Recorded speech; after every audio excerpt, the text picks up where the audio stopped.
Good morning everyone, I S के विक्रांत। आज की इस वीडियो में मैं आप लोगों को नॉन फाइनाइट वर्ब का पूरी पहचान बताने आया हूं।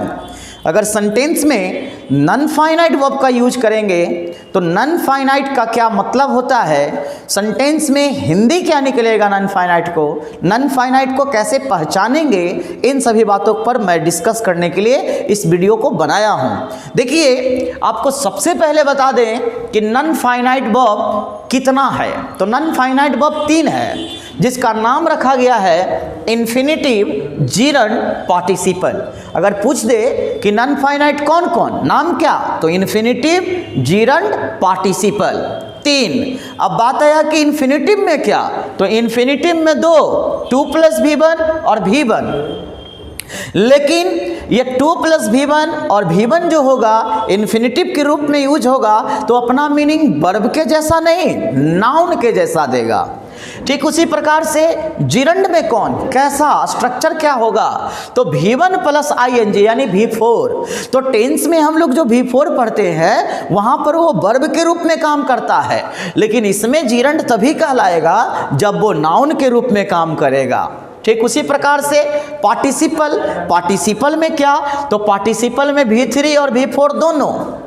अब V3 V4 पार्टिसिपल में यूज होगा, V3 V4 को तो टेंस में भी यूज करते हैं, तो पार्टिसिपल कैसे पहचानेंगे।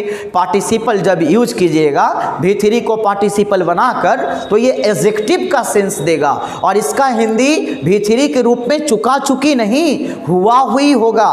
टीचिंग जब बोलेंगे तो पढ़ाते हुए हिंदी निकलेगा, हम बोलेंगे ब्रोकन तो टूटा हुआ हिंदी निकलेगा, यानी पार्टिसिपल के कंडीशन में ये एडजेक्टिव के रूप में काम करेगा। ठीक उसी प्रकार से यहाँ पर मैं लिख दिया हूँ कि अगर आप इन्फिनिटिव के रूप में बात करेंगे तो वो नाउन होगा, जीरंड का बात करें तो नाउन होगा, पार्टिसिपल में V3 और V4 दोनों है तो वो एडजेक्टिव होगा। लेकिन ये पूरे में एक बात की कंफ्यूजन आ रही है कि सर V1 का प्रयोग तो हम लोग टेंस में करते हैं, तो वहां तो वो वर्ब बनता है। हाँ ठीक है, वहां वर्ब बनता है, वहां उसका V1 का फॉर्मेशन है, लेकिन जब इन्फिनिटिव के रूप में करेंगे तो वो नाउन बन जाएगा। कैसे, मैं आपको बताऊंगा, एग्जाम्पल बोर्ड पे लिखे हुए हैं, मैं इन सभी को डिस्कस करूंगा।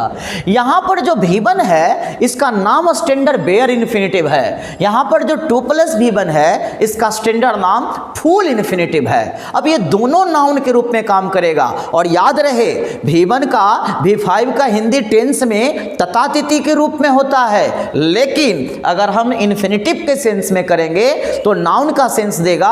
तो इस कंडीशन में हिंदी का अंत न से होगा, यानी ननानिनी से होगा। जैसे सेंटेंस देखिए क्या है, पहला, to teach is an art, 2 plus V1।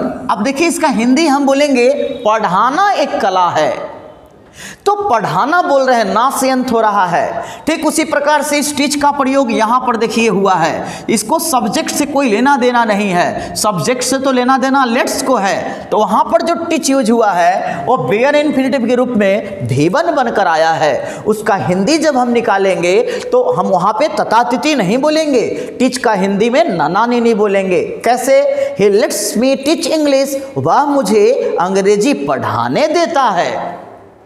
तो यहां पर टीच में पढ़ाने बोले, यानी अंत में ना बोले।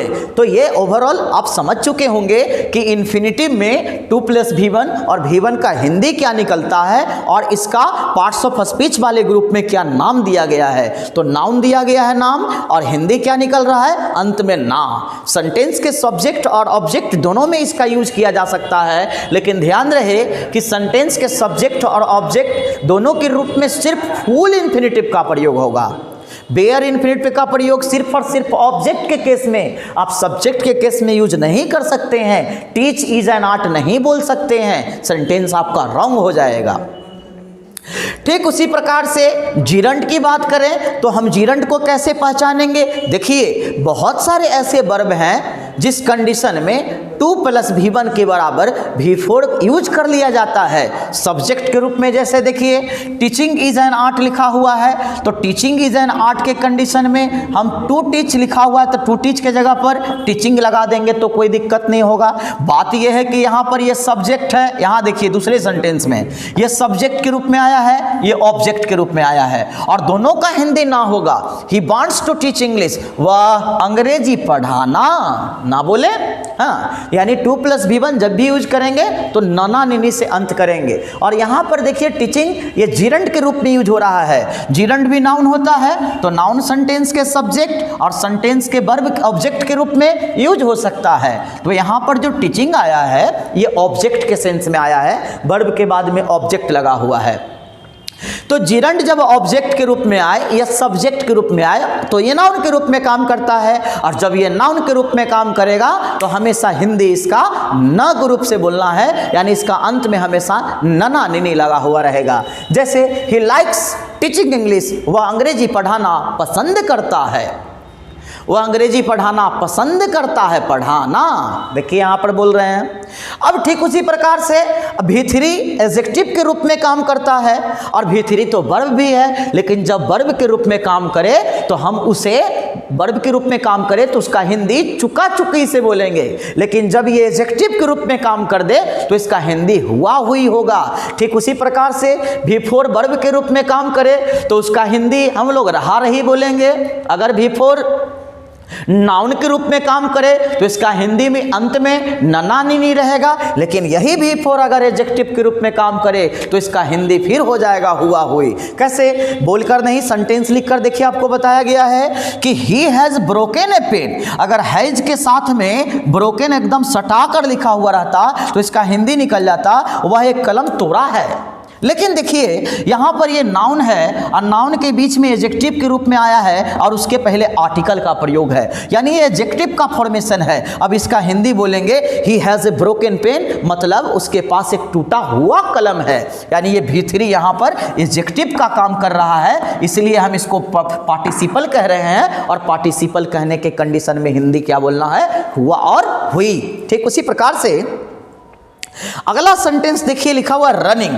तो रनिंग के बाद में नाउन लगा हुआ है, और नाउन लगा हुआ है उसके बाद रनिंग के पहले एडजेक्टिव है, तो आर्टिकल है। तो इस कंडीशन में जो रनिंग है वो यहाँ पर वर्ब के रूप में काम नहीं कर रहा है, ना ही यहाँ पर नाउन के रूप में काम कर रहा है। ये रनिंग यहाँ पर एडजेक्टिव के रूप में काम कर रहा है, और एडजेक्टिव के रूप में काम कर रहा है इसीलिए इसे हम इसका हिंदी फॉर्मेशन में हम हुआ हुई बोलेंगे। जैसे I saw a running horse, मैंने एक दौड़ते हुए घोड़ा को देखा।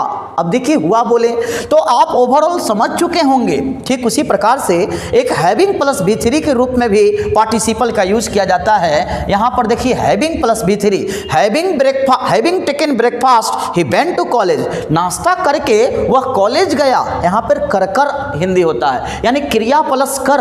क्रिया प्लस कर कब बोलेंगे? जब हैविंग के साथ या V4 के साथ V3 का अरेंजमेंट होगा तो क्रिया प्लस कर होगा। अब मैं एक बार फिर से पूरी बातों को बता देना चाहता हूं।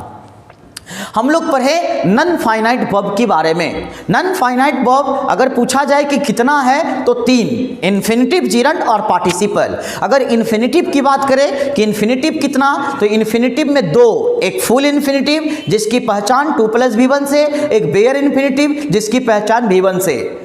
फुल इन्फिनिटिव और बेयर इन्फिनिटिव दोनों को यूज हम नाउन के रूप में करते हैं, और इसका हिंदी हमेशा अंत न से होता है। अब उसके बाद आया जीरंड। जीरंड देखिए V4 को कहा जाता है, और जीरंड अपने आप में सेंटेंस का नाउन की फॉर्मेशन देता है। सेंटेंस के सब्जेक्ट और ऑब्जेक्ट दोनों ही रूपों में इसका प्रयोग कर सकते हैं, और लेकिन ध्यान देना होगा कि जब भी इससे संबंधित हम हिंदी बोलेंगे तो हमें न अंत में आना चाहिए। ठीक उसी प्रकार से तीसरे में आया V3 और V4 पार्टिसिपल के कंडीशन में। पार्टिसिपल नाम देते ही समझ गए ये एडजेक्टिव है। जब V3 और V4 को पार्टिसिपल के रूप में यूज किया जाएगा तो उस कंडीशन में वो एडजेक्टिव कहलाएगा, और इसका हिंदी फॉर्मेशन हुआ और हुई होगा। तो ओवरऑल आप नॉन फाइनाइट वर्ब का बेसिक बात तो सीख चुके होंगे। डिटेल एनालिसिस का वीडियो चाहते हैं तो आप मेरे वीडियो के अंत में कमेंट बॉक्स में जाकर कमेंट करें और मेरे चैनल को सब्सक्राइब करें। धन्यवाद।